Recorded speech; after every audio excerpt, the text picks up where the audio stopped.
السلام علیکم ناظرین، 49 نیوز کے اسپیشل پروگرام کیا کیا جائے کے ساتھ میں ہوں بابر علی بشارت۔ ناظرین، زندگی کے ہر موڑ پر ہمیں ایک سوال کا ہمیشہ سامنا رہتا ہے کہ کیا کیا جائے۔ بغیر ٹارگٹ سیٹ کیے کسی بھی منزل کا حصول ناممکن ہوتا ہے۔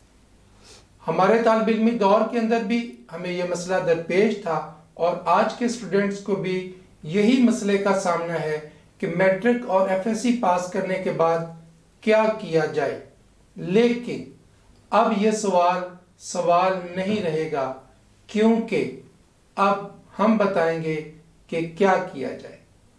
میرے ساتھ پروگرام کے اندر شریک ہوں گے اسکالر، کیریئر کاؤنسلنگ ایکسپرٹ اور کمپیٹیٹیو ایگزام کا وسیع تجربہ رکھنے والے ایلکا کے چیئرمین جناب پروفیسر یاسین شاکر صاحب۔ Sir, welcome to the show sir. Thank you sir, thank you very much for your invitation. Sir, آپ یہ ہمارے ناظرین کی رہنمائی فرمائیں کہ یہ کیریئر کاؤنسلنگ ایکچولی ہے کیا اور اس کی اہمیت کیا ہے؟ یس، میں اپنے ناظرین اور آپ کے سوال کا جواب دینا چاہوں گا کہ کاؤنسلنگ اور کیریئر، پہلے تو یہ کیریئر کو سمجھنا ہے ہمیں، کیریئر ہے کیا۔ میں یہ کہتا ہوں کہ کیریئر اور ہماری زندگی دونوں ایک دوسرے کے ایسے ہی ہیں جیسے الٹرنیٹیو ہیں۔ جب ہم اپنے کیریئر کا چناؤ کرتے ہیں تو ایسے ہی ہے جیسے ہم اپنی زندگی کی چوائس کر رہے ہیں۔ اس کا مطلب یہ ہوا کہ جب کیریئر کا چناؤ کرنا ہے تو ہمیں سب سے پہلے یہ دیکھنا ہے کہ ہم اپنی زندگی کا ایک راستہ چن رہے ہیں۔ ایسے ہی ہے جیسے ایک راستہ، جیسے ابھی آپ نے انٹرو میں بتایا کہ ہم اپنے ٹارگٹ کو سیٹ کیے بغیر منزل حاصل نہیں کر سکتے۔ تو یہ ایک راستہ ہے، آپ نے اپنی منزل تک پہنچنا ہے۔ تو اگر راستے کا تعین ٹھیک نہیں ہوگا تو منزل تک پہنچنا بھی آسان نہیں ہوگا۔ تو راستے کا تعین یہ بہت زیادہ ضروری ہے۔ جب تک ہم راستے کا تعین نہیں کر لیتے، منزل کا ملنا بہت مشکل ہے۔ تو کیریئر ایسے ہی ہے جیسے ہماری منزل کا آغاز ہے۔ اگر سٹیپ غلط ہوگا پہلا تو باقی جو تمام راستہ وہ غلط چنا جائے گا۔ تو کیریئر کے چناؤ میں ہمیں بہت زیادہ کاشس ہونے کی ضرورت ہوتی ہے۔ جیسے بھی آپ نے بتایا کہ ہمیں اپنے طالب علمی کے زمانے میں، اسٹوڈنسی میں یہ مسائل کا سامنا رہا، اس میں کوئی شک نہیں ہے۔ آج بھی اسٹوڈنٹس کو اسی ہی مسئلے کا سامنا ہے، لیکن سب سے بڑا مسئلہ یہ ہے کہ ہم اس مسئلے کو مسئلہ سمجھتے نہیں، یعنی کہ ہم we are very much less careful about our career counselling. So اس کی بہت زیادہ اہمیت ہے۔ آپ نے ابھی جو کویسچن کیا، اہمیت اس طرح ہے جیسے میں نے آپ کو پہلے بتایا کہ ہماری زندگی، ہم اور کیریئر، یہ دونوں ایک دوسرے کے ساتھ آپس میں جڑے ہوئے ہیں۔ کیریئر کا چناؤ، میں اکثر کہتا ہوں، جس نے کیریئر کا چناؤ ٹھیک نہیں کیا اس نے اپنی زندگی کا چناؤ ٹھیک نہیں کیا۔ مطلب راستہ اور سمت ہی ٹھیک نہیں ہے تو پھر زندگی کیسے بہتر راستے پہ گامزن ہو سکے گی؟ آپ اپنی زندگی کے سفر کو آگے مفید نہیں بنا سکتے بالکل، جب تک آپ ایک بہتر کیریئر نہیں چنتے۔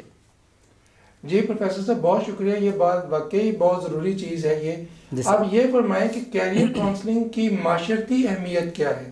کیا ہمارے آج کے اسٹوڈنٹس کو واقعتاً کیریئر کاؤنسلنگ کی ضرورت ہے؟ سر، کیریئر کاؤنسلنگ کی ہمیشہ سے ہی ضرورت رہی ہے۔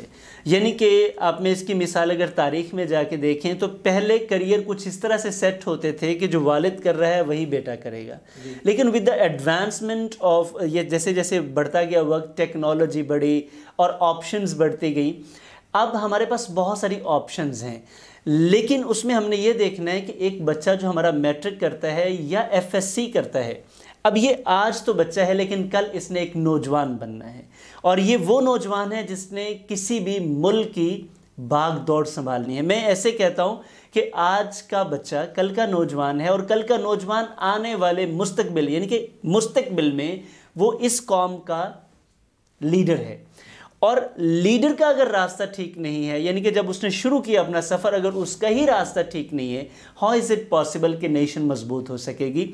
تو ہمارے نوجوان کو آج، یعنی کہ ہمارے اسٹوڈنٹ کو آج بھی اور ہمیشہ پراپر کیریئر کاؤنسلنگ کی ضرورت رہے گی۔ میں let me give an example.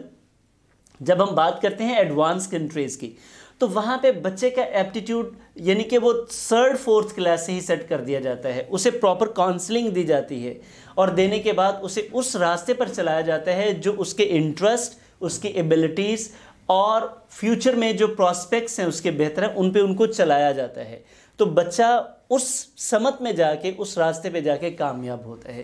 اس طرح سے بھی پاسبل ہے کہ ہماری سوسائٹی کو آج کس قسم کے جو نا وہ آفیشلز کی ضرورت ہے یا کس قسم کے ایکسپرٹس کی ضرورت ہے، جو سوسائٹی کی جو بات ہم بات کریں گے تو وہ اس کو یہ بھی کاؤنسلنگ کے اندر چیز آئے گی۔ obviously کاؤنسلنگ ایسے ہی ہے کہ جو کاؤنسلرز ہوں گے وہ اس بات کو دیکھ کے کاؤنسلنگ کریں گے کہ ہماری سوسائٹی کو کس قسم کے پروفیشنلز چاہیے۔ اب ہر سوسائٹی کی ڈیمانڈز اپنی ہیں لیکن کچھ ڈیمانڈز یونیورسل ہیں، اور وہ یونیورسل ڈیمانڈز کو پورا کرنے کے لیے ہمیں ایسے پروفیشنلز تیار کرنے کے لیے ان کی پراپر کاؤنسلنگ ان کے بیسک سے کرنی ہے۔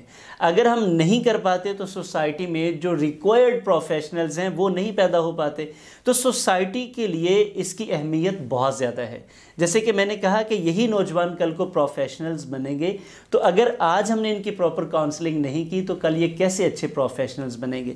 ان کو اچھے پروفیشنلز بنانے کے لیے ہمیں اچھی پروڈکشن پیدا کرنے کے لیے ضروری ہے، اچھے ایڈمنسٹریٹر بنانے کے لیے، یعنی کہ ظاہری بات ان لوگوں نے آفیشیل جابز کرنی ہے، تو آج ہی ان کا راستہ صحیح ان کے راستے کا صحیح تعین کیا جائے تاکہ وہ آنے والے دنوں میں ہمارے لیے اور معاشرے کے لیے مستفید ثابت ہوں۔ جی پروفیسر صاحب، آپ نے ایک نشاندہی کی کہ انٹرنیشنل جو سٹینڈرڈز ہیں وہاں پہ 3rd اور 4th اسٹینڈرڈ سے جو نا بچے کے ایپٹیٹیوڈ کے مطابق اس کی کاؤنسلنگ کی جاتی ہے اور اس کے کیریئر کو اسٹیبلش کیا جاتا ہے۔ جی بالکل، مگر ہمارے ہاں تو یہ کانسیپٹ ہے ہی نہیں۔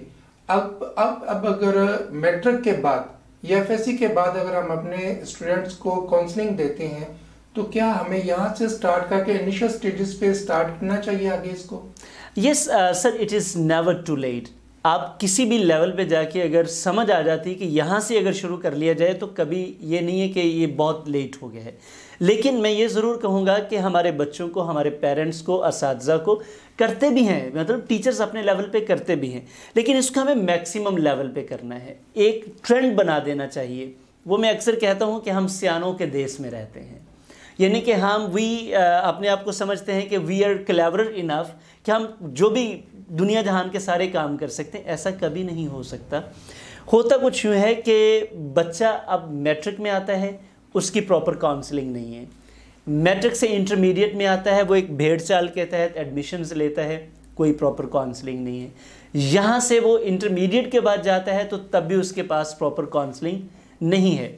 تو آپ کی بات جو آپ نے کہا بالکل، اس کو میں یہ ریکمینڈ کروں گا اور میری خواہش بھی یہ ہے اور میں ایفرٹس بھی کر رہا ہوں، جیسے ابھی ہم یہ پروگرام کر رہے ہیں یہ بھی اسی کا حصہ ہے کہ ہم جو کاؤنسلنگ کا پروسیس ہے وہ بہت چھوٹے لیول سے شروع کریں تاکہ ہمارا بچہ جب میٹرک تک آئے تو وہ اتنا اسٹیبلش ہو چکا ہو، اسے اپنے راستے کا پتہ ہو کہ اس نے فیوچر میں کیا کرنا ہے اور کیا بننا ہے۔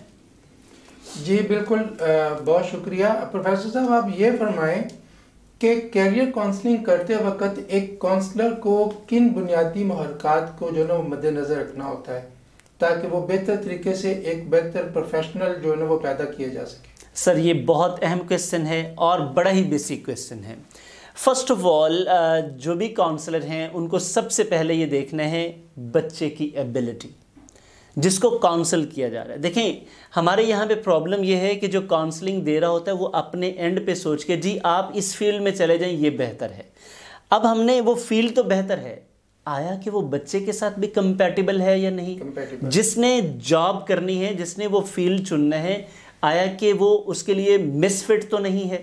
سب سے پہلے the first thing that we have to understand کہ بچہ اس قابل ہے کہ نہیں۔ اب بچے کی ایبلٹی کے مطابق ہمیں فیلڈ اسے کاؤنسل کرنا ہے، نمبر 1۔ نمبر 2، بچے کا جو فیملی بیک گراؤنڈ ہے، یعنی کہ فیملی بیک گراؤنڈ سے مراد میں کوئی دوسری چیزوں کو نہیں، میں یہ فوکس کرتا ہوں کہ کیا بچے کے پاس اتنے وسائل ہیں فائنینشلی کہ جو ٹارگٹ ہم اسے دے رہے ہیں اس کے پاس اتنا ٹائم سپین ہے، اس کے پیرنٹس، اس کی فیملی اس کو سپورٹ کر سکتے ہیں اتنی دیر؟ فار ایگزامپل ہماری 70% سے زیادہ جو اسٹوڈنٹس ہیں وہ ایسے ہیں جن کو اپنے جو ایکسپینڈیچرس ہیں ایکسپینسز ہیں وہ خود مینج کرنے ہوتے ہیں. اب اگر وہ لانگ ٹرم کے گول سیٹ کر لیتے ہیں تو ان کے لیے یہ بڑا ڈیفیکلٹ ہے کہ وہ اتنا عرصہ صبر کریں اور ان کے پیرنٹس بھی صبر کریں. تو نمبر 2 یہ فائنینشیل ایشوز کو سیٹ کر کے دیکھ کے کسی کو بھی کاؤنسل کرنا ہے. نمبر 3 یہ دیکھنا ہے فار ایگزامپل ہم کسی کو کہتے ہیں جی آپ ایٹامک انرجی میں چلے جائیں. اب اس کے لیے بچے کو اسلام آباد جانا ہے یا اسے کسی اور جگہ شفٹ ہونا ہے. بچہ بلانگ کرتا ہے بیکورڈ ایریا سے جو کہ کوئی 500-700 ہزار کلومیٹر دور ہے. اب پیرنٹس یہ افورڈ نہیں کرتے, بچہ افورڈ نہیں کرتا, ہم نے اسے کاؤنسل غلط کر دیا ہے, اس کی ریچ سے باہر ہے. تو ریچ کو بھی ہمیں فوکس کرنا ہے. نمبر 1 بچے کی ایبلٹی. نمبر 2 ہم نے یہ دیکھنا ہے کہ آیا کہ بچے کے جو فائنینشیل میٹرز ہیں میچ کرتے ہیں اس کے ساتھ. نمبر 3 ایکسیس ہے اس بچے کی. نمبر 4 اب جو last but not the least one, اور اس کو ہم سب سے پہلے رکھتے ہیں اور یہی ہماری غلطی ہے, ہم کسی بھی پروفیشن کی مارکیٹ ویلیو دیکھتے ہیں جی اور مارکیٹ ویلیو دیکھ کے ہم اس پروفیشن میں چلے جاتے ہیں. نہ بچے کی ایبلٹی دیکھی جاتی ہے, نہ فائنینشیل میٹرز دیکھے جاتے ہیں, نہ ہی ریچ دیکھی جاتی ہے, اور ہم مارکیٹ ویلیو پہ چلے جاتے ہیں. اچھا چلے مارکیٹ ویلیو ٹھیک صحیح. میں یہ کہتا ہوں ایک بچہ یہ سوچتا ہے کہ میں MBBS ڈاکٹر بننا چاہتا ہوں لیکن اس کے پاس 1 کروڑ روپے نہیں ہے. بالکل صحیح. کیا وہ اس فیلڈ میں جا سکے گا؟ آئی تھنک سو کہ وہ ایک انگزائٹی اور ڈپریشن کی کیفیت میں چلا جائے گا. تو اس کے الٹرنیٹیو اس کے پاس بہت زیادہ ہیں جو اس کے یا بہت سی فیلڈز ہیں جو اس کی فائنینشیل رینج میں ہیں, ایبلٹی کی رینج میں ہیں اور اس کی ریچ میں بھی ہیں. تو ایک کاؤنسلر کو چاہیے ان بنیادی چیزوں کو بہت ویسٹ لیول پہ جا کے, انٹیلیجنس کوشنٹ, ایموشنل کوشنٹ اور بہت ساری چیزیں ہیں, لیکن یہ بنیادی 4 چیزیں ہیں جن کو مد نظر رکھنا چاہیے آئی تھنک سو. اور last but not the least one بچے کا انٹرسٹ بھی دیکھا جانا چاہیے. جی پروفیسر صاحب, ایک چیز جو سب سے زیادہ ضروری اور اہمیت کی حامل ہے وہ یہ کہ والدین جو ہے وہ کیریئر کاؤنسلنگ کو سنجیدہ نہیں لیتے. وہ اپنے بچے کی کیریئر کاؤنسلنگ کروانا نہیں چاہتے. اس کے حوالے سے آپ کیا کہیں؟ ایکچولی سر نا والدین کو اس چیز کا پتہ ہی نہیں ہے. مثال کے طور پہ ہمارے ہاں اس طرح کی کیریئر کاؤنسلنگ ہے سلیکشن کے وقت, جی آپ کا بیٹا کہاں جا رہا ہے؟ میرا بیٹا جی فلاں کالج میں یا فلاں اسکول میں اس نے داخلہ لیا. اچھا جی ہمارے بچے کو بھی ساتھ لے جائیں. اچھا جی آپ کے بچے نے کیا کرنا ہے؟ ہمارے بچے نے یہ کرنا ہے, تو جی ہمارے بچے کو بھی ساتھ لے جائیں. مطلب وہ اس کو کوئی پروفیشن نہیں سمجھتے, اس کو اتنا. اب اس میں پرابلم یہ ہے کہ ان کو اس کی امپورٹنس کا اندازہ نہیں ہے, پہلی بات. دوسری بات, ان کو اس چیز کی اویئرنیس نہیں ہے کہ ان 4-5 فیلڈز کے علاوہ اور بھی کچھ آپشنز ہیں. یہ بہت بڑا مسئلہ ہے جو اویئرنیس کا ہے, اور اویئرنیس دینے سے آئے گی, ویسے نہیں آئے گی. اگر آج اس طرح کے پروگرامز اگر جو ہم آج کر رہے ہیں اور بہت سارے لوگ کر رہے ہیں, یہ پروگرامز جب لوگوں تک پہنچیں گے تو لوگوں کو اس بات کی ضرور سمجھ آئے گی. لیکن سمجھ آئے نہ آئے اس کے نتائج ضرور سامنے آ رہے ہیں. جی شکریہ پروفیسر صاحب. جی ناظرین, جیسے جیسے زندگی کروٹ بدلتی ہے تو ہماری زندگی جدید تقاضوں سے متقاضی ہوتی ہے, اور اس لیے ہمیں زندگی کے ہر موڑ پر کیریئر کاؤنسلنگ کی ضرورت باقی رہتی ہے. اس موضوع پر کیریئر کاؤنسلنگ پر مزید آنے والے پروگرامز کے اندر تذکرہ چلتا رہے گا. تب تک مجھے اور میری ٹیم کو اجازت. اللہ حافظ.